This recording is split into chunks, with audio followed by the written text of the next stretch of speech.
بیٹھ گیا ہے تو کھڑے ہونے والے سے بہتر ہے، اور جو کھڑا ہے وہ چلنے والے سے بہتر ہے، اور جو چلنے والا ہے وہ کوشش کرنے والے سے بہتر ہے۔ یعنی جو آگے بڑھ کے زیادہ ایکٹیو ہے، چاہے وہ اپنی جانب سے فتنے کو ختم کرنے کی ہی کوشش کر رہا ہو۔ قرب قیامت کے دور میں ایسے فتنے رونما ہونے والے ہیں جن کو دور کرنا انسان کے بس میں نہیں رہے گا۔ کیا ہم ایسے دور میں نہیں جیتے جس دور میں آپ کے لیے ہر آنے والے دن میں مشکل بنا دیا گیا کہ آپ اپنے فنڈامنٹل رائٹس کے ساتھ جی سکیں؟ آپ کے لیے ڈیسیژنز کسی اور نے کرنے ہیں and you have to obey. آپ کے پاس کوئی چارہ کاری نہیں ہے کہ آپ اس کو اوبے نہ کر سکیں۔ اور پہلے دائرہ کار دیکھیے آپ کے ایک محلے تک، ایک علاقے تک تھا، اب وہ دائرہ کار ایک سٹی تک بھی نہیں، ایک کنٹری تک بھی نہیں، پوری دنیا تک پھیل گیا۔ دنیا بھر میں ایسی صورتحال پیدا ہو گئی کہ کوئی بھی اپنے آپ کو اس سے باہر نہیں سمجھ سکتا۔ جو چیز نظر آتی ہے اس کی صداقت کے بارے میں کوئی نہیں جانتا۔ سچ کیا ہے آج یہ جاننا کتنا مشکل ہو گیا۔ جو کہا جاتا ہے وہ ہوتا نہیں، جو ہوتا ہے اس کی اصلیت کے بارے میں پتہ نہیں، پیچھے کیا ہے نہیں سمجھ سکتے۔ ایسے میں جب سب ایک ہی راہ میں بہتے چلے جا رہے ہوں تو کیا طریقہ کار ہے؟ آپ رسول اللہ صلی اللہ علیہ وسلم کی حکمت کو دیکھیے۔ آپ نے آخر میں یہ بات کہی، اپنے گھروں کے ٹاٹ بن جانا، یعنی آپ بہت زیادہ سرگرم عمل نہ رہنا، اپنے آپ کو ڈسکنیکٹ کر لینا بہت ہی اچھی آپشن ہے۔ اور آگے آپ دیکھیں گے جب مزید فتنوں کے بارے میں رسول اللہ صلی اللہ علیہ وسلم کی احادیث کو دیکھیں گے تو پتہ چلے گا کہ ان مقامات تک چلے جانا جہاں بارشیں ہوتی ہیں، یعنی پہاڑی علاقوں میں نکل جانا، بکریاں رکھ لینا۔ اس سے یہ بھی پتہ چلتا ہے کہ فتنوں کے دور میں ایسا وقت بھی آنے والا ہے کہ تمام ٹیکنالوجی شاید فیل ہو جائے۔ جتنا زیادہ ہم ٹیکنالوجی کی دنیا میں آگے جا رہے ہیں، آنے والا وقت جانے کیسا ہوگا ہم نہیں جانتے۔ اور اس وقت بھی جو کچھ ہو رہا ہے اور جس چیز میں لوگ گرفتار ہو رہے ہیں نہیں سمجھ سکتے، ایسے میں کوئی کیا کرے؟ اپنے آپ کو بچا لے۔ اسلام ہمیں یہی سکھاتا ہے، قُوا أَنفُسَكُمْ وَأَهْلِيكُمْ نَارًا۔ سب سے پہلا فریضہ یہ ہے کہ آپ اپنے آپ کو، اپنے گھر والوں کو آگ سے بچا لو۔ تو میں آپ سے توقع رکھوں گی کہ آپ نبی صلی اللہ علیہ وسلم کی اس حدیث کو یاد رکھیں گے کہ فتنوں کے دور میں بیٹھنے والا کھڑے ہونے والے سے، کھڑے ہونے والا چلنے والے سے، چلنے والا اس میں کوشش کرنے والے سے بہتر ہے۔ الحمدللہ۔ اور آپ صلی اللہ علیہ وسلم نے یہ بتایا کہ آپ ایسے دور میں ہوں تو اپنے گھروں کے ٹاٹ بن جانا۔ آج کے دور میں جس فتنے کی طرف اشارہ کرنا چاہتی ہوں، ہم سب کا لائف سٹائل ایسا ہو گیا کہ سب گھروں سے باہر ہیں۔ آپ نے ابھی کچھ عرصہ پہلے اس کے اوپر بڑی لیدیں سنی ہوگی۔ فوڈ پینڈا نے جس وقت یہ ایڈورٹائز کیا کچن کو لگاؤ تالا، تو ظاہر ہے کہ جب جو سمجھنے والے افراد ہیں وہ اس کو محسوس کر رہے ہیں کہ رول آف ویمن ختم ہو رہا ہے، اب عورت کا رول کچھ اور ہوگا۔ کچن کو لگاؤ تالا میں نیچرلی جب عورت گھر سے باہر آئے گی، جب عورت بھی کام کرے گی تو اس کے لیے گھریلو ذمہ داریاں ادا کرنی مشکل ہو جائیں گی۔ ویسے تو بڑا ہی ایک کام کرنے والوں کو اچھا سلوگن لگتا ہے، لیکن وہ ہمکتی محبتیں اور وہ گھر کی فضا میں ملنے والا سکون اور راحت وہ بھی رخصت ہو جائے گی، اور ایسا ہو چکا۔ اگر عملاً آپ دیکھیں تو کتنی بڑی تعداد ہے. اگر آپ یہ دیکھنا چاہیں کہ اتنے تھوڑے سے عرصے میں کتنی بڑی چینج آئی، بظاہر تو صرف اتنا ہی ہے کہ سب لوگ کھانا کھا رہے ہیں، لیکن اس کھانے کے جو بدنوں پہ اثرات مرتب ہو رہے ہیں اور جیسے انسانوں کی صحت متاثر ہو رہی ہے، ابھی تو صرف اس لحاظ سے ہی لوگوں کو دکھتا ہے. لیکن یہ بیسیکلی کلچرل کلیش ہے، تہذیبی تصادم ہے، جہاں آپ کا رب آپ کو سکون کی زندگی کے لیے طریقہ کار بتاتا ہے، آپ کے رسول نے جو کچھ بتایا اس کے مقابلے میں یہ ایک الگ فلسفی آف لائف ہے. میں یہ سمجھتی ہوں کہ ابھی تو یہ بہت سادگی کے ساتھ کہی جانے والی ایک بات ہے جس کا سب گریجولی شکار ہوتے چلے جا رہے ہیں. گھر میں سادگی کے ساتھ جو کھانا بنایا جاتا ہے، کھلایا جاتا ہے، اس کے مقابلے میں پریزنٹیشن اچھی ہے، بنا بنایا کھانا آ گیا. آپ کو ممکن ہے کہ گھر کے مقابلے میں محنت بھی کم، یعنی اس میں محنت نہیں لگے گی، اور دوسری بات یہ ہے کہ ہو سکتا ہے کہ اس کی قیمت بھی آپ کے خود بنانے کے مقابلے میں کم ہو جائے، اور ایسا ہو چکا ہے. لیکن یہ ایک نئی تہذیب کی دستک ہے، اور یہ محض دستک نہیں ہے، یہ آنے والا دور ہے، قرب قیامت کا دور، جس میں بہت کچھ ہونے جا رہا ہے، اور ہم ایسے دور میں انٹر ہو چکے. بس مجھے تو اتنا ہی کہنا ہے کہ اللہ کے رسول صلی اللہ علیہ وسلم کی بات کو پلو سے باندھ لیں کہ اس میں کرنے والا کام کیا ہے. بہت سے لوگ ہیں جب بھی کوئی فتنہ ابھرتا ہے وہ کہتے ہیں اس میں ہمیں ضرور اپنا رول پلے کرنا چاہیے. کتنی چیزیں ہیں جس میں رول پلے کرنا اور زیادہ نقصان دہ ہو جاتا ہے. حالانکہ اپنی سوسائٹی کو ٹوٹ پھوٹ سے بچانے کے لیے اسٹرگل کرنا اپنی جگہ پہ ضروری ہے. آپ یہ بھی بات ذہن میں رکھیے کہ نبی صلی اللہ علیہ وسلم نے فرمایا جو کوئی تم میں سے برائی کو دیکھے اس کو چاہیے کہ اپنے ہاتھ سے روکے، اگر ہاتھ سے نہیں روک سکتا تو زبان سے روکے، اور اگر زبان سے نہیں روک سکتا تو دل میں برا جانے، اور یہ سب سے کمزور ایمان ہے. اب آپ یہ دیکھیے کہ جب نیکی کا حکم دینا ہے، برائی سے روکنا ہے، تو دوسری طرف نبی صلی اللہ علیہ وسلم کا طریقہ کار بھی ہے. ایک چیز اور دیکھیے گا، آپ نے فرمایا تم ضرور نیکی کا حکم دو گے، برائی سے روکو گے، ورنہ تم دعائیں کرو گے اور تمہاری دعائیں قبول نہیں ہوں گی.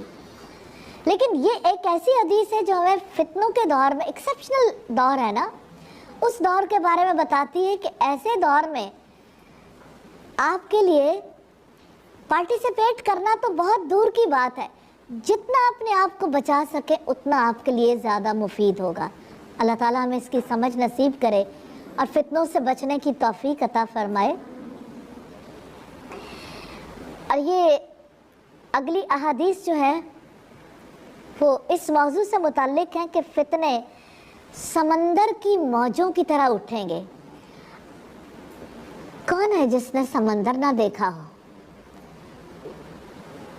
سمندر لہروں کے ساتھ کس طرح سے انسانی زندگی میں، بظاہر تو ہمیں لہریں ہی نظر آتی ہیں، سمندر اپنے اندر سمندری حیات کو رکھتے ہیں، بہت کچھ اپنے اندر سموئے ہوئے ہیں. لیکن سمندر کی موجوں کو انسان جب ساحل سے کھڑا دیکھتا ہے تو دیکھتا ہی چلا جاتا ہے. ایک موج آئی، پھر دوسری، پھر تیسری، چوتھی، پانچویں، لامتناہی سلسلہ ہے، ختم ہی نہیں ہوتا.